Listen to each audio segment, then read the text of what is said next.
Welcome to Marvel Maniac and MCU After Show. This is your host, Eric Cicada, aka Mr. Honest, back with you for another after show for the 7th episode of the final season of Marvel's What If. Now, the whole season so far, we've seen The Watcher, we've seen stories across the multiverse, but we've seen very little of what the other seasons had, like a final plot to bring characters together and kind of make a bigger what if scenario based off of all the facts we already went through. So that being said, you think I would assume something special like this episode for one of the final 2 episodes, a journey to send one of our, if not the main character of this show technically, Captain Carter. We're going to send her one more time around the multiverse, and this time it seems that if we fill in the blanks of what happened last time we saw Carter and the Watcher, and now we saw Carter bring Peggy to the tree that Loki is powering the multiverse with. We don't see Loki. It's a far away looking at it. It's beautiful, yes. But we never really knew like why he took her there. It just maybe in my mind, in a lot of people's minds, he was just showing her. Because he's technically her friend, and he's not allowed to have friends or intervene or anything. So he's just going off the charts here. So it seems off screen between that moment where they were looking at the tree and where we are now. It seems that the Watcher gave Carter access to the multiverse. If you notice, actually, the chair that they're using to fly into Xandar at the beginning, and then they actually try to upgrade later. If I'm not wrong, that is Kang's time travel multi-dimensional chair. Did the Watcher help Peggy steal one of those? Or was she just getting around through time doors, realizing, fighting this Kang guy, that she could take this chair and go anywhere? I don't know, but I have a feeling she was very much aided in multiversal traveling equipment, and I think the Watcher was probably self-justified in that he was empowering someone pure of heart and someone who only wanted good in Peggy Carter, and he believes the world in Peggy Carter. I think that's his favorite superhero, to be honest. I won't lie, this episode is a lot of setup and a lot of building up to what will be the next episode. It's the shortest episode of the season, yet we get a lot of information. Doesn't want to dump too much information on us. Keeps the story pretty plain and simple, and ends in a place that gets us just revved up for the finale tomorrow. So yeah, quickly, the episode opens with Nebula in Xandar running the Nova Corps, and there's the giant, I believe, the giant tentacle monster from all the other seasons. Well, maybe it was just season 1. Anyway, they are fighting that. And then Captain Carter shows up with her Multiverse Avengers, Kahori, Storm, literally straight out of X-Men 97, same voice actress and everything. She wields Mjölnir in this universe. It's not explained how or why. Assuming she has some sort of oath with Odin. There's a picture that Peggy holds up later of her and all her friends, and not all of her friends are like there with them in that journey that they're on now. And I think one of them was Gamora. I swear one of them was Thor. And then there's a bunch of other people in there. This cat girl, right? You're like, who is this girl? Who is this cat lady, right? She reminds me of a cat, but she's like more of a bird. I'm to be honest, because her name is Birdie. If I remembered her name, I would have like kind of put that together. But she's a new character. So for like half the episode, we're wondering, who the heck is this girl? She's cool. She's funny. She definitely is the voice of that one red-haired lady that was from Orange is the New Black, who's a really good actress. And I'm not smart enough on my show to go on IMDb. Recording in the morning, just using my memory here. The old GPU, you know. I feel like I sounded like Moist Critical there. I've been watching him. And I think all of us could just really copy his voice and be really monotone, but actually be one of the smartest people alive. Sounds like I'm making fun of him. Really does. I'm not. I really like the guy. Anyway, this is the most off path in a world. What if Mr. Honest collaborated with Moist Critical, aka Penguins? Well, I'd be honored to, Watcher, if I'm needed in that department. I don't like this like selfish, cocky character I'm playing right now. We're gonna drop it. Just as the Watcher starts to reveal in last episode that he's being watched by his people, it is revealed that I am gonna be more Marvel Maniac ever because the Watcher isn't here to keep me in check. So I'm gonna be all over the freaking place. The most action in this episode is the team that Carter brings fighting the tentacle monster. Captain Carter is literally such an epic hero. She could take that thing down on its own, and she lands on it and she defeats it, and it is pretty dang satisfying. And I'd say that's a pretty good action set piece for the episode that's going to be building up a lot to the final episode. Nebula and Carter are just getting started talking to each other when the 3 shards that we saw fall down out of the multiverse land directly, literally, right in front of Carter and her feet. This immediately alerts Peggy that the Watcher is in danger. Meanwhile, the Watcher, in the one scene we get of him, he is being condemned and held back by magical forces, sitting in front of his captors, aka the other Watchers. And they're basically really mad because they've realized that the Watcher, our Watcher, pretty much set up Captain Carter and team to show right up at their doorsteps.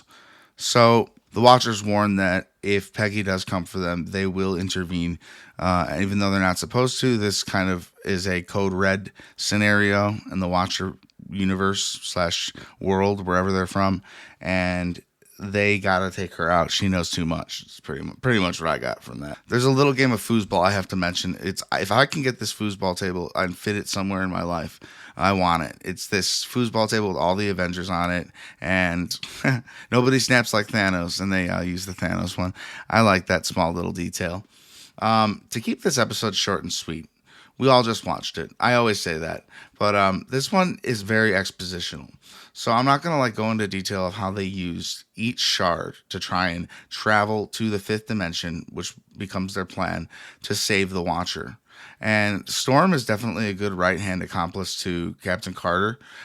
She pretty much, when Captain Carter is hesitating, she pretty much, Storm convinces her they're doing what needs to be done. And it is an against all odds situation, especially even when they decide their final hope is to go to Infinity Ultron. However long he's been sitting alone, maybe 30 years, eons, he says later, that's he's been sitting in darkness. And if he doesn't see the Watcher like he did in that moment in the episode where he took over, if he never seen through the 4th wall like that, he never does anything else but sit in a desolate place and do nothing because he destroyed everything there was in his universe. To use these shards, they pretty much got a shot to find out where he is and how to get there with 1 shard. They only got 3. So the first test doesn't work. It seemed like they were upgrading their time chair, trying to use that. And the second one, Storm actually brings in Mjölnir. By the way, super interested in how Storm became the god of thunder, and if Thor is okay with that, and maybe Thor just has his other weapon, I can't think of the name, Stormbreaker. Maybe it's a Stormbreaker timeline. I don't know. I hope Storm didn't attack Asgard, but at the same time, man, we've been seeing a lot of different sides of Odin that aren't so great through this show. And he's not the best guy, so I don't know. A little off track there. Maybe in another What If episode in the renewed season 4 that will be clearly highly demanded by fans. Once more people see this show and learn to love it like we do, we will get more. And we may never get more, actually. I mean, I can't guarantee you that. This might be the very last episode next week, and I have no say on if that happens or not. We'll still be here talking about all the Marvel stuff. We can't get canceled. We can get all. We're pretty much canceled. We don't have any accolades. I got that morning excitement. This show gets me so pumped. I'm so excited for the episode tomorrow. I kind of wish it was a 2-part finale, keeping it fresh at a week of airing and letting us kind of just see those 2 episodes together because they're hand in hand. But it's not too far away from tomorrow. So what happens is they decide that Infinity Ultron is pretty much their best bet with their final shard to go to the 5th dimension to save the Watcher. And they don't know what's waiting for them there.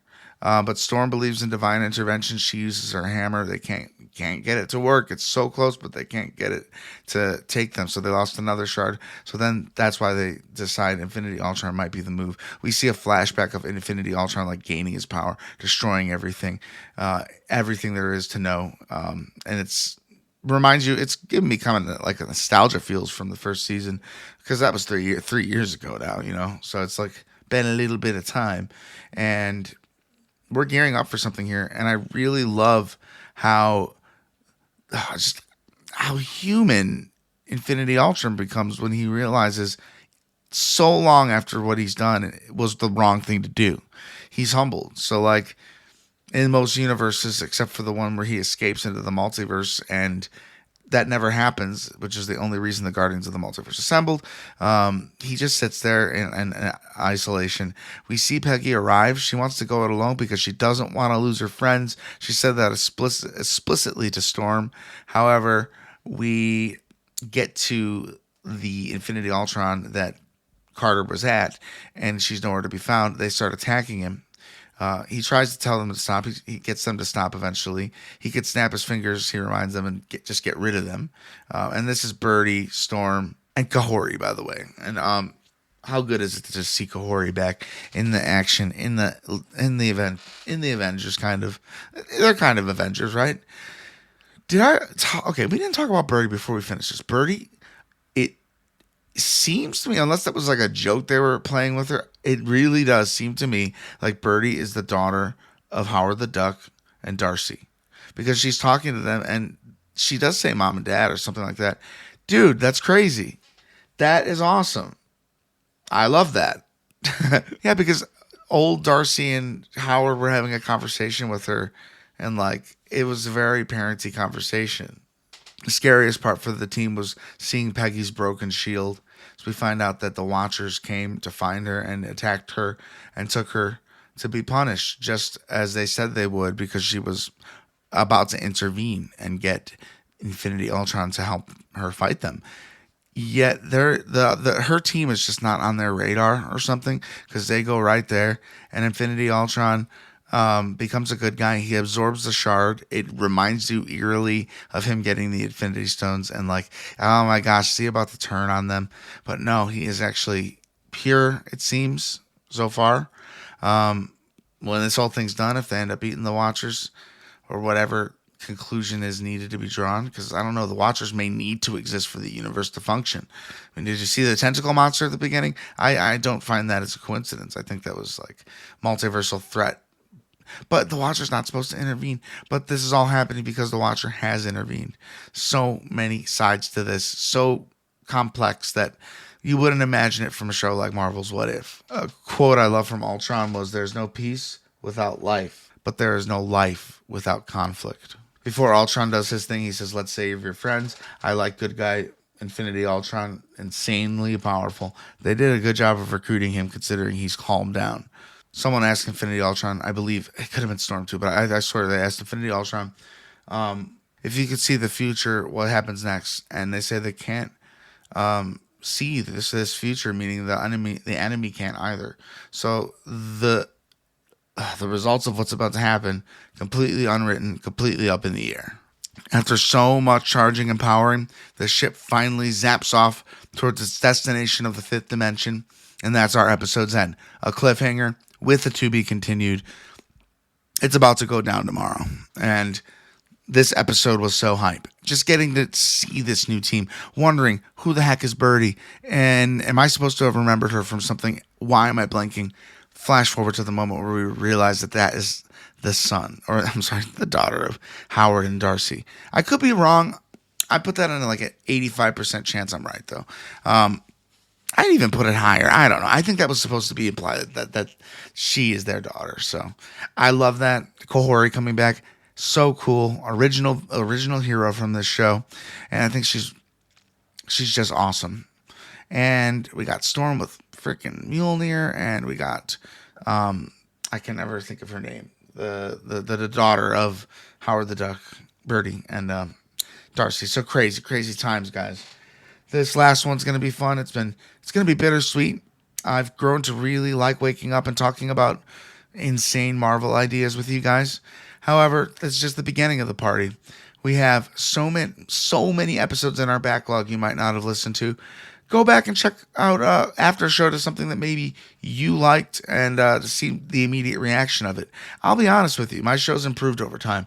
You'll listen to some of the older episodes, they won't be as good. Or they will be, and I'm being overcritical. I don't know. All I know is I stand by my work. Just a reminder, on Wednesdays, we're going to be picking up Moon Knight again. I'm imagining a world where I wake up on that day and don't want to do that episode on that day.